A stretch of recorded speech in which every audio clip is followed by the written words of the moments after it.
Nous sommes sur La Rochelle, donc déployés sur trois stands.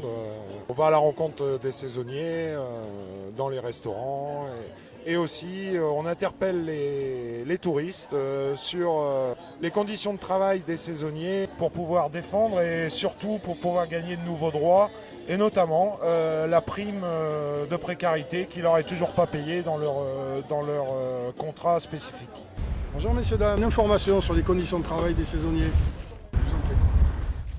On le fait depuis plusieurs années, ça fonctionne bien. Aujourd'hui, il y a une soixantaine de militants de La Rochelle qui va à la rencontre des saisonniers. On va aller sur les plages aussi. Sur Royan, on a prévu le 16 août. Il y a tout sur les contrats de travail pour être en règle et tout ça. Ça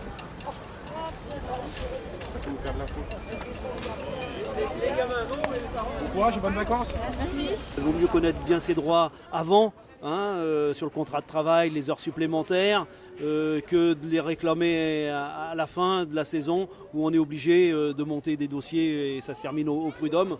Nous, notre but, c'est bien sûr d'avoir un minimum de dossiers et de les informer en amont sur leur connaissance de leurs droits.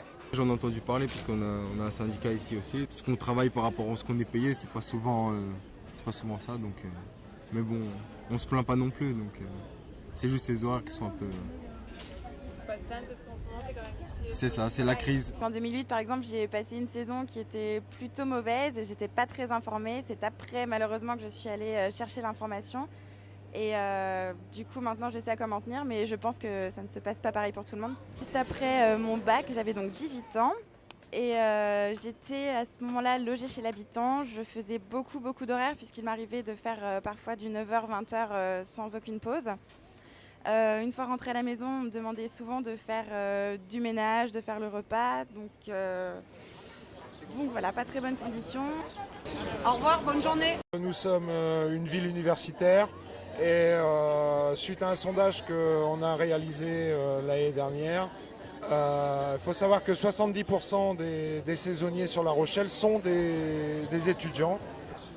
En Charente-Maritime, un nombre de saisonniers très important sur deux secteurs, donc où on est aujourd'hui, sur La Rochelle et bien sûr sur Royan, sur toute la côte atlantique, avec des particularités un petit peu différentes. Une analyse a été faite là sur La Rochelle où on s'est aperçu que les saisonniers sont plutôt des locaux, des étudiants. Sur Royan, c'est plus des gens qui viennent de l'extérieur ou alors, bien sûr, avec la particularité de l'emploi aujourd'hui et le nombre de chômeurs, des chômeurs de Charente-Maritime qui sont saisonniers et qui cherchent bien sûr du travail et qui en trouvent au niveau de la saison sur Royan. Et la problématique logement est venue à plusieurs reprises. Nous, en tant qu'organisation syndicale, on l'a poussé et il y a des logements qui se construisent spécifiquement pour les saisonniers, mais ça ne suffit pas.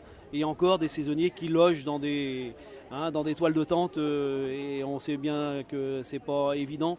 Lorsqu'on a une journée de travail, on a besoin de se reposer et c'est pas le cas actuellement. Bonjour, une information sur les saisonniers. Bonne journée.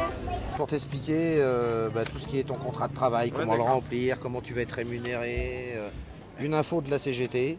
Et tu peux nous contacter quand tu veux, on est à ton écoute. Il y a les adresses, il y a toutes les coordonnées. D'accord, ça Voilà. marche. Bon courage, merci, bonne journée.